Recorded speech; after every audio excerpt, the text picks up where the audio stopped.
सहनाववतु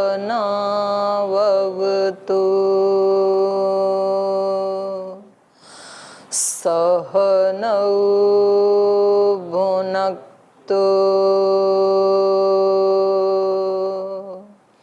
सह वीर्यङ्करवावहै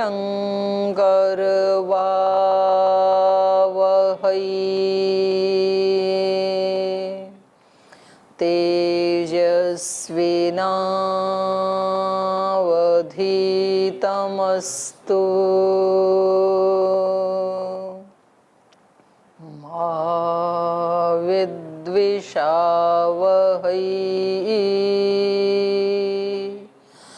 ॐ शान्ति शान्ति शान्तिः।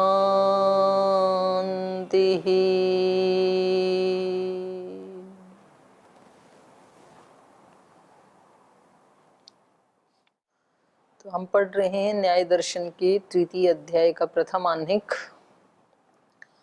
और प्रकरण चल रहा है इंद्रियों की परीक्षा। इंद्रियों की परीक्षा ये की जा रही है कि इंद्रियां भौतिक हैं या अभौतिक हैं। तो उसमें चक्षु इंद्रिय को लेकर के इस प्रसंग को आगे बढ़ा रहे हैं कि चक्षु इंद्रिय को यदि भौतिक माने तो उसका स्वरूप दिखाई देना चाहिए, भौतिक है तो। जो इन्होंने प्रत्यक्ष का लक्षण बताया, इंद्रिय और अर्थ के सन्निकर्ष से प्रत्यक्ष की प्राप्ति होती है। तो यदि चक्षु इंद्रिय भौतिक है तो जाकर के उस पदार्थ से उसका सन्निकर्ष होना चाहिए। पर्वत आदि या जो भी रूप देखती है ये, छोटे से भी और बड़े से भी, इसका सन्निकर्ष होते हुए दिखाई देता नहीं है ना। माने आंख ना तो वहां जाके टच होती है पदार्थ के पास, ना तो पदार्थ आके आंख के साथ टच होता है। प्रत्यक्ष कैसे हो रहा है? हमें दूर से ही हो रहा है ना सब वस्तुओं का। तो दूर से हो रहा है, तो जो न्यायकार ने परिभाषा दी है इन चीजों का प्रत्यक्ष होने के लिए, वो परिभाषा तो दी है इंद्रियार्थ सन्निकर्षात उत्पन्नम ज्ञानम प्रत्यक्षम। तो इंद्रिय और अर्थ का सन्निकर्ष हो कैसे?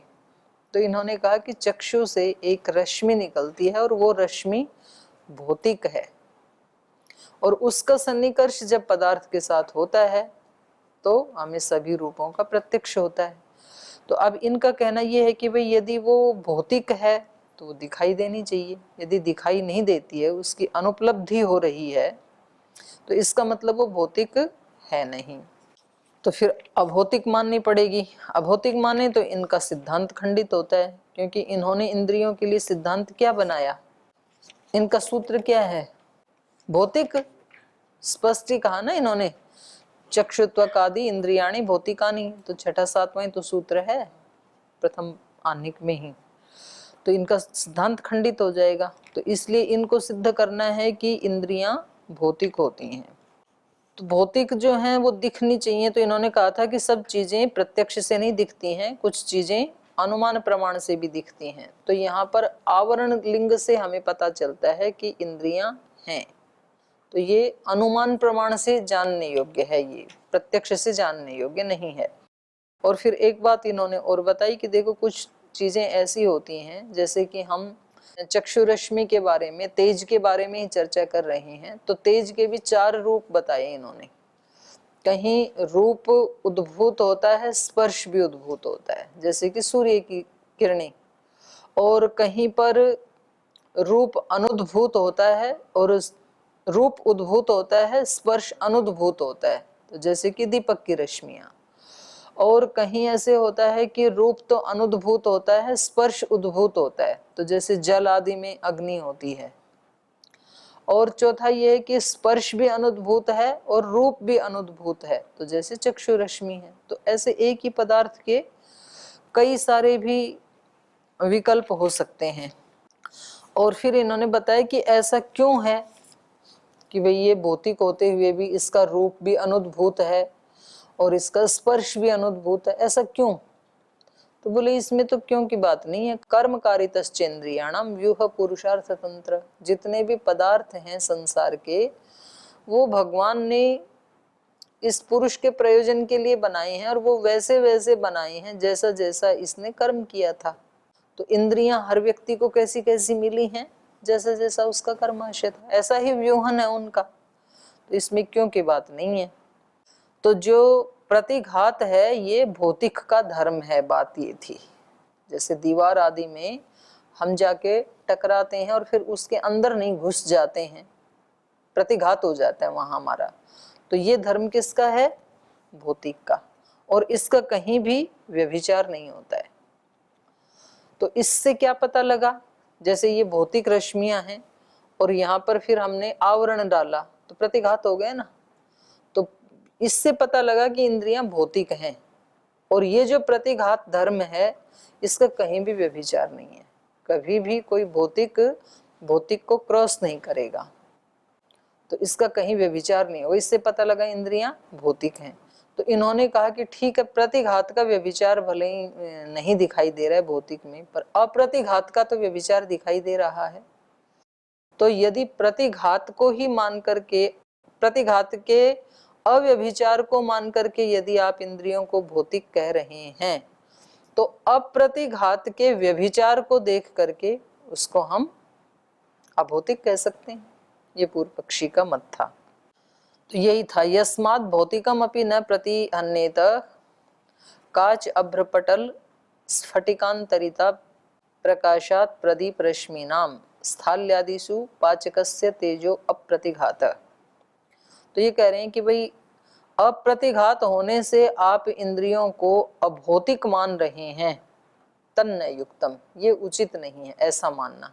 क्यों उचित नहीं है, यस्मात् भौतिकम अपि न प्रतिहन्येत, क्योंकि कभी कभी तो भौतिक में भी प्रतिघात नहीं होता है, जैसे कांच, अभ्रपटल, स्फटिक, इनमें जो प्रकाश है या प्रदीप रश्मि है उनका प्रतिघात नहीं होता है, और स्थाल्यादिषु पाचकस्य तेजसो अप्रतिघात, स्थाली आदि ये भी तो भौतिक है ना, तो इनमें जो पाचक अग्नि है, जो तेज है, पाचकस्य तेजस, उसका भी अप्रतिघात होता है। केवल इस कारण से आप इंद्रियों को अभौतिक माने, ये उचित नहीं है। उपपद्यते च अनुपलब्धि कारण भेदात, तो फिर इनका फिर वही प्रश्न आ जाता है कि भाई यदि ये भौतिक है तो उपलब्धि होनी चाहिए फिर, क्योंकि भौतिक वस्तु जो है उसकी उपलब्धि दिखनी चाहिए, ये है इसका कहना। तो ये कह रहे हैं कि उसकी अनुपलब्धि जो हो रही है वो अभौतिक होने के कारण अनुपलब्धि नहीं है, बल्कि उसका कारण कुछ और है। उसका कारण कुछ और क्या है, बताओ, उसका कारण अनुपलब्धि का कुछ और क्या है? अनुद्भूत रूप, अनुद्भूत स्पर्श, ये है उसका कारण। तो उसी की पुष्टि करते हुए ये अगला सूत्र भी सिद्धांति का ही है। ये कह रहे हैं मध्यम दिन उल्का प्रकाश अनुपलब्धिवत तद अनुपलब्धि ही। कह रहे हैं मध्यम दिन, जैसे दिन में उल्का प्रकाश अनुपलब्धि। अब उल्का का प्रकाश तो भौतिक है, लेकिन दिन के समय वो दिखाई नहीं देता है, उसकी अनुपलब्धि है। तो भौतिक होते हुए भी अनुपलब्धि होना अभाव का हेतु नहीं है। तो कह रहे हैं तद्वत अनुपलब्धि, ऐसे ही यहाँ चक्षु रश्मि के भी भौतिक होते हुए उसकी भी अनुपलब्धि होती है। यथा अनेक द्रव्येण समवायात रूप विशेषाच उपलब्धि रीति सति उपलब्धि कारणे माध्यम दिन उल्का प्रकाशो नोपलभ्यते आदित्य प्रकाशेन अभिभूतः। किसी वस्तु के रूप की उपलब्धि कब होती है? अनेक द्रव्य होना चाहिए वो पदार्थ, और समवायी कारण वाला होना चाहिए, और रूप विशेष वाला होना चाहिए। रूप विशेष मतलब उद्भूत रूप वाला। तो ये उपलब्धि के कारण है। तो बोले ये सब उल्का प्रकाश में घटित होते हैं। अनेक द्रव्येण समवायात रूप विशेषाच उपलब्धि रीति सति उपलब्धि कारणे, जिनसे उपलब्धि होती है, इन सब कारणों के उपलब्ध होते हुए भी माध्यम दिन उल्का प्रकाशो न उपलभ्यते, दिन के प्रकाश में उल्का प्रकाश, तारे सितारे आदि, इनका रूप हमें उपलब्ध नहीं होता है। क्यों? आदित्य प्रकाशेन अभिभूतः, क्योंकि वो सूर्य के प्रकाश से अभिभूत हो गया, वो वाला प्रकाश। एवं इसी प्रकार से महद अनेक द्रव्यत्वात् रूप विशेषाच्च उपलब्धि रीति सति उपलब्धि कारणे चाक्षुषो रश्मिर नोपलभ्यते निमित्तांतरत। तो इसी प्रकार से चक्षु रश्मि भी महत परिमाण वाली है, अनेक द्रव्यत्वात् अनेक परमाणुओं से भी बनी है, अनेक द्रव्यत्वात् रूप विशेषाच्च और उसका रूप विशेष भी है, लेकिन फिर भी ये सारे उपलब्धि के कारण होते हुए भी सति उपलब्धि कारणे चाक्षुषो रश्मि नोपलभ्यते, तो भी चक्षु रश्मि प्रत्यक्षतः उपलब्ध नहीं होती है। क्यों नहीं होती है? निमित्तांतरत, किसी निमित्त से, दूसरे निमित्त से, अर्थात यहाँ आदित्य के प्रकाश से उसका अभिभव हो गया हो ऐसा नहीं है, किसी दूसरे निमित्त से। दूसरा निमित्त वो ही है अनुद्भूत रूप, अनुद्भूत स्पर्श। तच्च व्याख्यातम, और वो जो निमित्तांतर है उसकी हमने व्याख्या कर दी है। वो क्या है? अनुद्भूत रूप स्पर्शस्य, उस चक्षु रश्मि का अनुद्भूत रूप और अनुद्भूत स्पर्श जो है उसके कारण अनुद्भूत रूप स्पर्शस्य द्रव्यस्य प्रत्यक्षतो अनुपलब्धि रीति। किसी भी द्रव्य का रूप और स्पर्श जब अनुद्भूत होगा तो प्रत्यक्ष से उसकी उपलब्धि नहीं होगी। तो ये कारण है चक्षु रश्मि के उपलब्ध न होने में। अत्यंत अनुपलब्धिश्च अभाव कारणम, तो ये वार्तिक जैसे है और कुछ इसको सूत्र का भाग भी मानते हैं।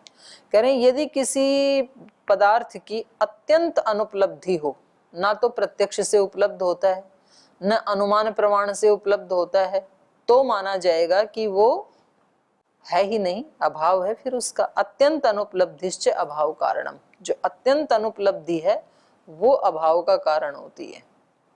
ठीक है। यो ही ब्रवीति लोष्ट प्रकाशो मध्यम दिने आदित्य प्रकाशाभिभवात् नोपलभ्यते इति तस्य एतत् स्यात्। यदि कोई व्यक्ति कहे कि भाई जैसे आप कह रहे हो ना कि उल्का का प्रकाश दिन में दिखाई नहीं देता है क्योंकि वो आदित्य के प्रकाश से अभिभूत हो गया, ऐसे ही हम कहेंगे कि लोस्ट में भी प्रकाश है, फिर तो मिट्टी के ढेले में भी प्रकाश है लेकिन वो दिखता क्यों नहीं है? मध्यम दिने आदित्य प्रकाशाभिभवात् नोपलभ्यते, दिन में आदित्य के प्रकाश से वो उसका अभिभव हो गया इसलिए प्रकाश नहीं दिखाई देता है। तो ऐसा कोई व्यक्ति कहे तो उसके लिए ये अगला सूत्र है, तस्य एतत् स्यात् न रात्रौ अपि अनुपलब्धे। तो बोले वो दिन में तो ठीक है अभिभव हो गया उसका, ना दिखे, रात को तो दिखना चाहिए, जैसे उल्का आदि रात को तो दिखते हैं ना, तारे आदि। तो ना दिन में उपलब्धि है ना रात में उपलब्धि है, तो ये क्या हो गई? अत्यंत अनुपलब्धि, और अत्यंत अनुपलब्धि अभाव का कारण है। इससे पता लगा कि उसमें लोस्ट में प्रकाश होता ही नहीं है। यदि होता तो या तो प्रकाश प्रत्यक्ष से दिखता या तो अनुमान प्रमाण से दिखता, या तो दिन में दिखता या तो रात को दिखता, किसी तरह में नहीं दिख रहा है। अपि अनुमान तो अनुपलब्धे रीति, बोले प्रत्यक्ष तो नहीं दिखता है पर अनुमान प्रमाण से भी तो अनुपलब्धि है उसकी।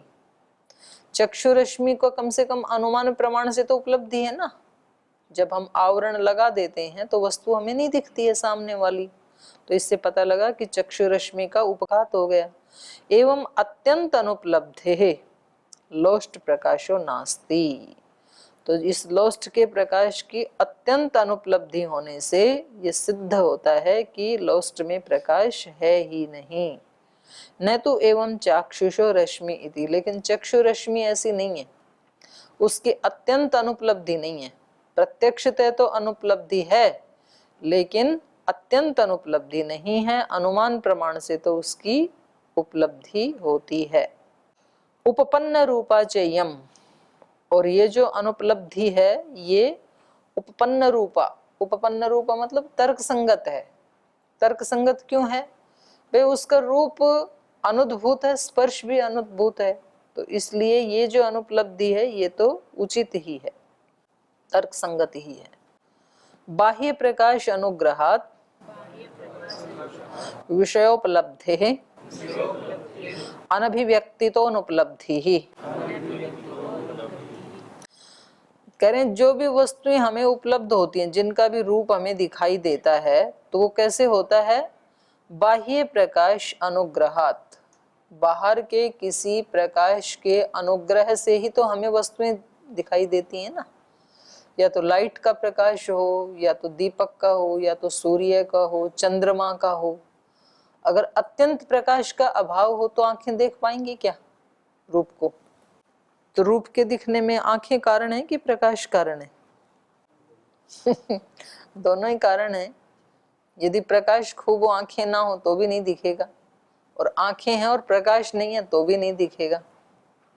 तो वही कह रहे हैं ये, बाह्य प्रकाश अनुग्रहात विषयोपलब्धे, विषयों की उपलब्धि बाह्य प्रकाश के अनुग्रह से होने के कारण अनभिव्यक्ति तो अनुपलब्धि। यदि कोई रूप अभिव्यक्त है तो बाह्य प्रकाश के अनुग्रह से उसकी उपलब्धि होती है, लेकिन यदि कोई रूप अनभिव्यक्त है, अनुद्भूत है, तो फिर बाह्य प्रकाश से भी उसकी उपलब्धि नहीं होगी। अनभिव्यक्ति तो अनुपलब्धि। तो चक्षु रश्मि कैसी है? अनभिव्यक्त रूप वाली है, अनुद्भूत रूप वाली है, इसलिए बाह्य प्रकाश के अनुग्रह से भी उसकी उपलब्धि नहीं होगी। बाह्येन प्रकाशेन अनुगृहीतम चक्षुर विषयग्राहकम तद अभावे अनुपलब्धि। बाह्येन प्रकाशेन अनुगृहीतम चक्षु, यहाँ तक अल्प विराम होना चाहिए। चक्षु जो है वो बाह्य प्रकाश से अनुगृहित होते हुए भी चक्षु विषय ग्राहकम तद अभावे अनुपलब्धि। चक्षु का विषय क्या है? रूप। चक्षु विषय ग्राहकम, जो उस चक्षु रश्मि का जो रूप है वो अनुद्भूत रूप वाला है, माने उद्भूत रूप वाला नहीं है, इसलिए तद अभावे, उस रूप का अभाव होने से अनुपलब्धि। यद्यपि चक्षु रश्मि भी बाह्य प्रकाश से अनुग्रहित तो होती है, लेकिन उस रूप का, वो रूप रूपी विषय का ग्रहण कराने वाला जो उद्भूत रूप है उसका अभाव होने के कारण अनुपलब्धि है। सती च प्रकाशानुग्रहे, ये शीत की जगह ना रूप कर लेना, यहाँ पर शीत छपा हुआ है, या आपकी पुस्तक में क्या है? शीत ही होगा, हाँ रूप कर लो इसको। सती च प्रकाशानुग्रहे, और ये बिंदी भी हटा लेना ग्रह के ऊपर जो है। रूप स्पर्शोपलब्धौ, रूप स्पर्शोपलब्धौ च सत्याम तदाश्रयस्य द्रव्यस्य चक्षुषा ग्रहणम, यहाँ भी अग्रहणम से अ हटा देना। रूपस्य अनुद्भूतत्वात् सायं रूपान अभिव्यक्तितो रूपाश्रयस्य द्रव्यस्य अनुपलब्धिर दृष्टा। सती च प्रकाशानुग्रहे, प्रकाश का अनुग्रह होते हुए भी, बाहर का प्रकाश का अनुग्रह होते हुए भी, रूप स्पर्शोपलब्धौ च सत्याम, जब जब किसी द्रव्य के ऊपर बाहर के प्रकाश का अनुग्रह होता है तो उसका रूप और स्पर्श, इसकी अनुपलब्धि होने पर तदाश्रयस्य द्रव्यस्य, उस वो रूप जिसका, उस रूप का आश्रय जो द्रव्य है, वो रूप का आश्रय द्रव्य यहाँ पर क्या है? चक्षु रश्मि। तो कह रहा उस द्रव्य का चक्षुषा, चक्षुषा मतलब चक्षु रश्मि का अग्रहणम, उसका अग्रहण होता है। क्यों होता है? रूपस्य अनुद्भूतत्वात्, क्योंकि उसके रूप का अनुद्भूत होने के कारण। जहां पर जो चक्षु रश्मि है उसके ऊपर सती च प्रकाशानुग्रही, प्रकाश का अनुग्रह हो ही रहा है उसके ऊपर भी, ठीक है, और उसमें रूप स्पर्शोपलब्धौ च, रूप और स्पर्श की उपलब्धि, उपलब्धौ च सत्याम, उपलब्धि होनी ही चाहिए। जब प्रकाश का अनुग्रह है तो चक्षु रश्मि के रूप और स्पर्श की उपलब्धि होनी चाहिए। कह रहे हैं ये होने पर भी तद आश्रयस्य द्रव्यस्य, वो रूप और उस रूप का जो आश्रय द्रव्य, रूप किसी आश्रय द्रव्य में रहेगा ना, तो चक्षु रश्मि का रूप किस में रहेगा? चक्षु रश्मि में। चक्षु रश्मि का रूप चक्षु रश्मि में ही तो रहेगा। तो वो ही कह रहे हैं तद आश्रय से द्रव्य से चक्षुषा अग्रहणम रूपस्य अनुद्भूतत्वात्। हाँ यहाँ पर ठीक ही है, इन्होंने ऐसे काट रखा है। उसका जो आश्रय द्रव्य है चक्षु, उस चक्षु का, अगर हम यहाँ चक्षुषा का ग्रहण अर्थ करेंगे हमारी चक्षु से, तब अग्रहणम ठीक है। चक्षुषा अग्रहणम अर्थात प्रत्यक्ष उसका ग्रहण नहीं होता है, रूपस्य अनुद्भूतत्वात्, क्योंकि उस चक्षु रश्मि के अनुद्भूत रूप वाला होने से। सयम रूपान अभिव्यक्तितो, रूप अनभिव्यक्तितो रूपाश्रयस्य द्रव्यस्य अनुपलब्धि दृष्टा।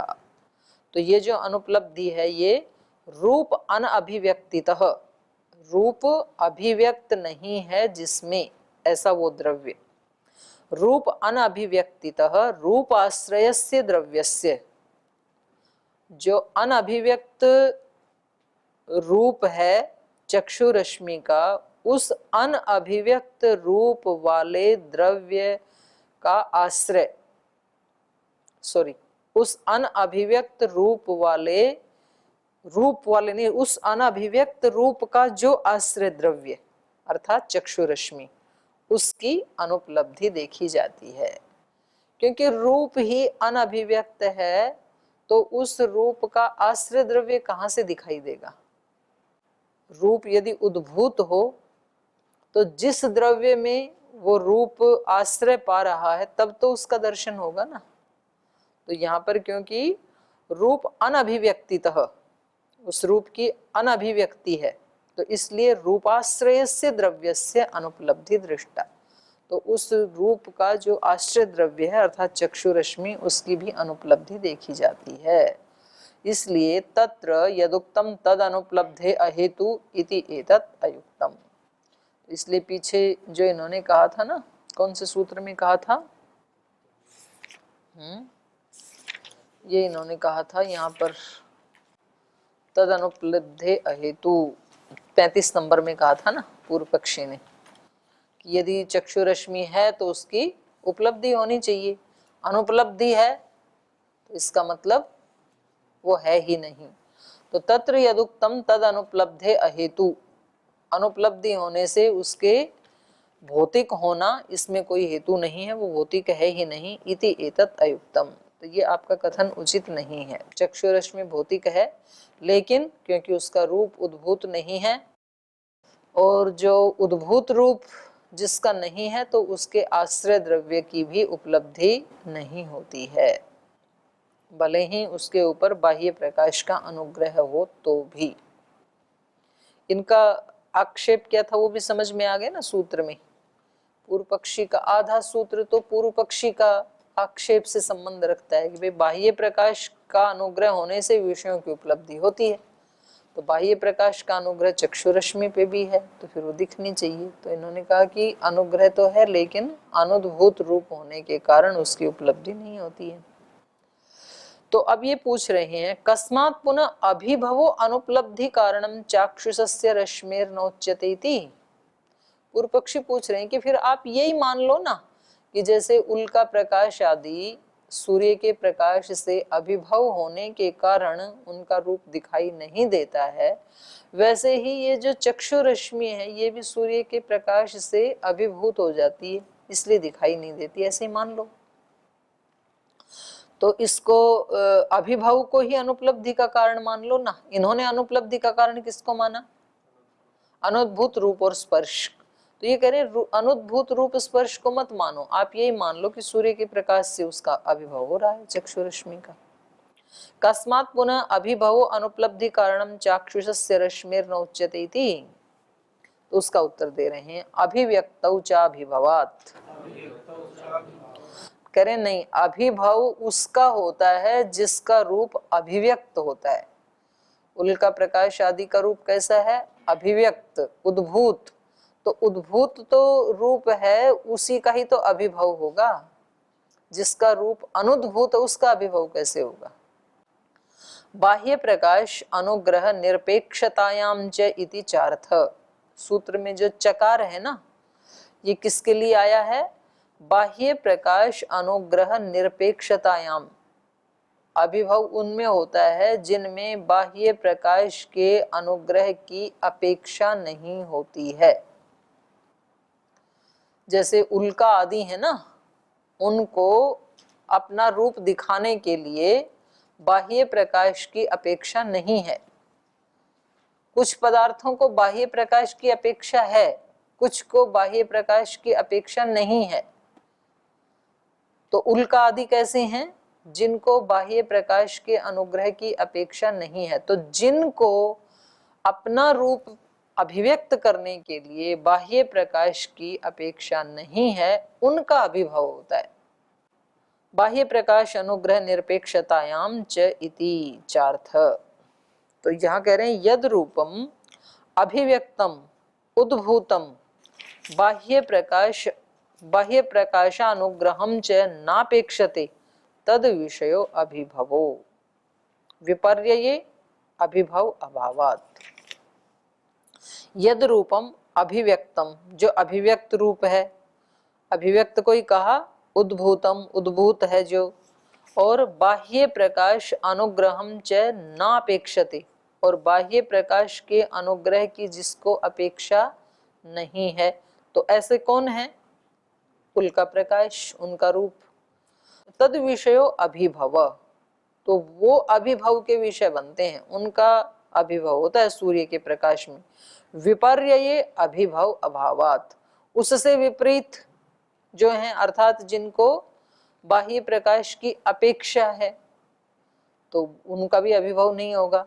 और जिनको बाह्य प्रकाश मिलते हुए भी उद्भूत रूप और उद्भूत स्पर्श नहीं है, उनका भी अभिभव नहीं होगा।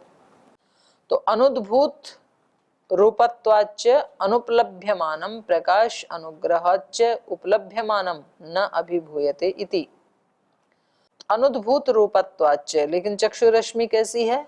अनुद्भूत रूप वाली होने के कारण, अनुपलभ्यमानम, अनुपलब्ध होती हुई, बाह्य प्रकाश अनुग्रहाच्च, बाह्य प्रकाश का अनुग्रह होते हुए भी, उपलभ्यमानम नाभिभूयते इति, बाह्य प्रकाश का अनुग्रह जिन पे है वो उपलब्ध होते हुए भी अभिभूत नहीं होते हैं। सारी वस्तुएं हमें दिखती हैं ना, सूर्य के प्रकाश से अभिभूत नहीं होती हैं, क्योंकि उनको सूर्य के प्रकाश के अनुग्रह की अपेक्षा है। तो जिसका उद्भूत रूप हो और बाह्य प्रकाश के अनुग्रह की अपेक्षा हो, उनका भी अभिभव नहीं होगा। और जिनका अनुद्भूत रूप है और बाह्य प्रकाश की ना अपेक्षा है ना निरपेक्षा है, तो उसका रूप भी अभिव्यक्त नहीं होगा, अभिभव नहीं होगा। एवं उपपन्नम अस्ति चाक्षुषो रश्मिरिति। तो इससे क्या सिद्ध हुआ? चक्षु रश्मियां तो हैं, माने आप उनका निषेध नहीं कर सकते। और कैसी हैं? भौतिक हैं, ये साथ ही जुड़ा हुआ है। चक्षु रश्मि भौतिक है, पर भौतिक होते हुए भी ना तो उसका अभिभव हो रहा है और ना तो उसकी उपलब्धि हो रही है, क्योंकि उसका अनुद्भूत रूप और अनुद्भूत स्पर्श है। इसलिए और हेतु दे रहे हैं कि चक्षु रश्मियां हैं, इसका ये भी एक प्रमाण है कि कुछ प्राणियों की आंखों में तो रात को दिखती भी हैं, तो उसका कैसे आप निषेध कर सकेंगे? तो वही कह रहे हैं, नक्तंचर नयन रश्मि दर्शनाच्च, जो निशाचर हैं, रात्रि में जो विचरण करते हैं नक्तंचर, उनमें नयन रश्मि दर्शनाच्च, उनमें तो नयन रश्मि प्रत्यक्ष भी दिखती है। तो जो रात्रि में विचरण करने वाले जो हिंसक प्राणी हैं, इससे भी पता लगता है अहिंसक प्राणी दिन में विचरण करते हैं और हिंसक प्राणी रात्रि में विचरण करते हैं, क्योंकि हिंसा हमेशा अंधेरे में ही हो सकती है। आजकल तो वैसे प्रकाश में भी होने लग गई, बिल्कुल सरेआम कोई किसी को गोली मार देता है, उल्टा हो गया। वरना व्यक्ति गलत काम करने के लिए कहीं उसको अंधकार की जरूरत होती, छिपता है, कोई कोना देखेगा, कोई कुछ भी देखेगा, मतलब ऐसे बिल्कुल प्रकाश में कोई गलत काम कर नहीं सकता है, हिंसा आदि जो भी दोष हैं। तो ये जो हिंसक प्राणी है ना, ये दिन में सामने नहीं आते हैं, ये रात्रि में ही सामने आते हैं। तो इससे भी पता लगता है कि इसलिए रात्रि को दोषा भी कहा है, दोषा वस्त्र धिया वयम। दोषा मतलब दोष अंधकार में ही होते हैं, प्रकाश में दोष होते नहीं हैं सामान्य।